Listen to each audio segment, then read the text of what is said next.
पंचोता साहब, गलती हो गई आपसे। वो लेटर आपको ले बैठा जिसमें सुन्नी इत्तेहाद काउंसिल के चेयरमैन वो हामिद साहब ने जो है वो लिखा हुआ था कि जनाब हमने तो इलेक्शन नहीं लड़ा। सर ये तो गलतियां फिर आपकी शो हो रही है ना, आपको नहीं करनी चाहिए थी ये गलतियां। बहुत शुक्रिया, बड़ी नवाजिश है मंसूर भाई। देखिए बात यह है कि मैं हमेशा प्रोग्राम में आपके आता हूँ और बताता रहा हूँ कि हमने पहले भी जो इंटर पार्टी इलेक्शन करवाया था वो ठीक था, दूसरा भी ठीक था।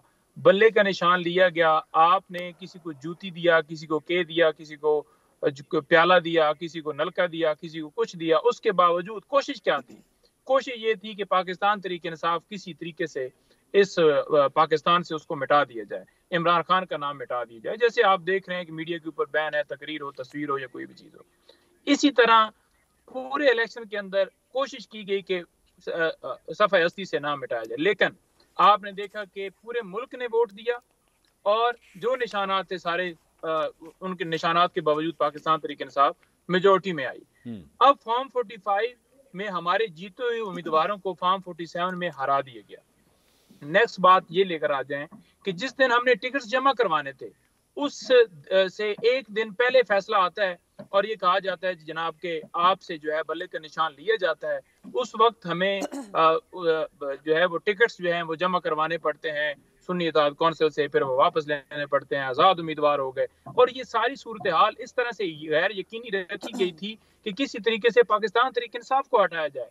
आप पहले दिन से ले लें, जैसे इलेक्शन कमीशन ने कार्रवाइयां की, इमरान खान को डिस्क्वालीफाई किया गैर कानूनी तरीके से, और सारे फैसले लें जहां पर पेशावर हाई कोर्ट ने हमारे हक में फैसला दिया। अब सुप्रीम कोर्ट की क्या मिसाल दें जहां पर हम दरखास्त लेकर जाते हैं और वो कहें कि हम जानते नहीं भाई मुझे नईम साहब मुझे एक बात बताइए। आप सीधा सीधा नईम साहब आज फैसला दिया गया। सर सुन लीजिएगा, मैं ये कह रहा हूँ, आप ये बात मानते हैं कि हामिद रजा साहब ने जो है वो लेटर लिखा जिसमें उन्होंने कहा जी हमने तो इलेक्शन लड़ा ही नहीं है, ये हकीकत है या नहीं है? ये फैक्चुअली ठीक है ना?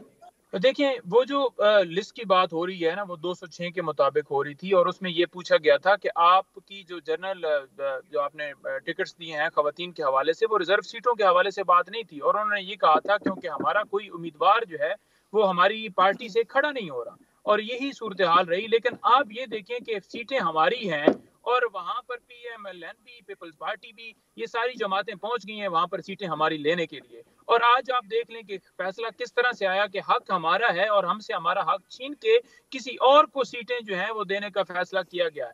इलेक्शन कमीशन की बायसनेस एक एक जगह के ऊपर उठा लें, चाहे DROs के हवाले से या फॉर्म 47 के हवाले से। फॉर्म 45 के मुताबिक जो रिजल्ट थे अभी भी फॉर्म 45 इलेक्शन कमीशन की वेबसाइट के ऊपर अपलोड नहीं हुए। 14 दिन का टाइम है कि 14 दिन के अंदर इलेक्शन कमीशन ने अपलोड करने, क्यों नहीं किए गए? क्योंकि जितनी बाकी जमातें उनके पास भी फॉर्म 45 वही हैं जो पाकिस्तान तरीके इंसाफ के पास हैं, जो PMLN के पास हैं। अगर वो कहते हैं कि 10 हल्के मंसूर साहब के प्रोग्राम के अंदर लेकर आ जाएं और हम भी लेकर आ जाते हैं, अगर ये जीतते हैं तो ठीक है, हम कहते हैं कि 2/3 से आप हो गए। एक मिनट नईम साहब, वहां पर आपके प्रोग्राम में आकर झूठे पड़ते हैं तो नईम साहब आप इस्तीफे देने चाहिए। नईम साहब आप कह रहे हैं कि कोई भी 10 हल्के अज़मा साहिबा अगर चुने, आप उसके फॉर्म 45 ले आए तो उसके बाद दूध का दूध और पानी का पानी हो जाएगा। आप ये मैं सही समझा आपकी बात? बिल्कुल बिल्कुल अज़मा साहिबा चैलेंज एक्सेप्टेड। मुझे बिल्कुल कोई दूसरी राय नहीं है। अगर तो मीडिया ने फैसला करना है तो बिल्कुल मैं भी ये कर लेती हूँ, बट प्रॉब्लम ये है कि ये फैसला मीडिया पे होना नहीं है। ये कोई बैठ के मुझे बात करने दीजिए, ये बैठकर तय नहीं किया जा सकता। मंसूर साहब आप बैठ के तय नहीं कर सकते कि ये जिब्रान इलियास के बने हुए घर में जो है वो ये तो गए थे ना बैलेट पेपर ढूंढने, एक जो आपने स्टिंग ऑपरेशन देखा था वो तो नहीं हुआ, लेकिन फॉर्म 45 जो है वो तो शायद मिल जाते हैं उर्दू बाजार से। और वो अब ये इन्होंने इनसे पूछिए इन्होंने कितने लोगों के फॉर्म 45 अब तक अपलोड किए हैं अपनी वेबसाइट के ऊपर। मैंने एक मेजर ताहिर सादिक साहब का मैंने हल्का क्लिक करके मैंने उसको खोल के देखा है और यकीन मानिए उसके ऊपर मेजॉरिटी फॉर्म 45 ऐसे हैं जिसके ऊपर ना कोई थंब इंप्रेशन है, ना सिग्नेचर है और ना ID कार्ड का नंबर लिखा हुआ है। अच्छा मुझे इसका जवाब लेने दें। अब अगर इनकम्प्लीट फॉर्म 45 को अगर ये समझते हैं कि इसको मान लिया जाए तो इनकी तो हर बात खेलन को मांगे चांद है ना, उनकी तो हर बात। नईम साहब ये जवाब दीजिए, आपके पास क्या ऐसे फॉर्म 45 है जिसपे ना सिग्नेचर है ना स्टैंप है? देखिए, मैं बड़ा क्लियर आपके ऊपर इसके ऊपर जवाब देता हूँ। मेरे अपने हलके के अंदर भी ऐसे फॉर्म 45 हैं जिसके ऊपर सिग्नेचर जो हैं वो नहीं हुए, ऐसे हैं जिनके ऊपर पोलिंग स्टेशन का जिक्र नहीं हुआ, यस ऐसे हैं जहाँ पर पोलिंग एजेंट्स के यस साइन नहीं है, क्योंकि हमारे पोलिंग एजेंट्स को भी बाहर निकाल दिया गया, हमें फॉर्म 45 नहीं दिए गए। कभी किसी जमात इस्लामी के उम्मीदवार के पास लुक गए, एट उनके दिस पास हुए हैं, कभी किसी की औरत यार के नईम पास गए साहब, हैं। फिर वो तो अब कोरा मामला क्या है कागज कि हुआ ये ना। सारी फैब्रिकेशन इन्होंने खुद की है। सुन लें, ये बात सारा इन्होंने खुद किया है। जो सारा अमला लगाया हुआ था, सारा इनकी मर्जी का लगा हुआ था। इलेक्शन कमीशन इनके साथ मिला हुआ था, इसलिए ये इंतजामिया से आरओज और डीआरओज लिए गए थे।